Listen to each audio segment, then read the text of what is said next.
लसत्सुलोललोचनं लतासनं वरप्रदं कपालशूलधारिणी भजामि विन्ध्यवासिनी। कराब्जदानदाधरां शिवां प्रदायिनी वरावराननां शुभां भजामि विन्ध्यवासिनी।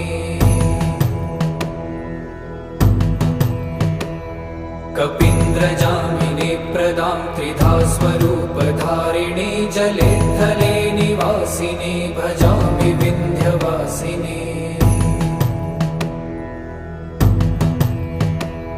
विशिष्टशिष्टकारिणी विशालरूपधारिणी महोदरे विलासिनी भजामि विन्ध्यवासिनी। पुरन्दरादिसेविता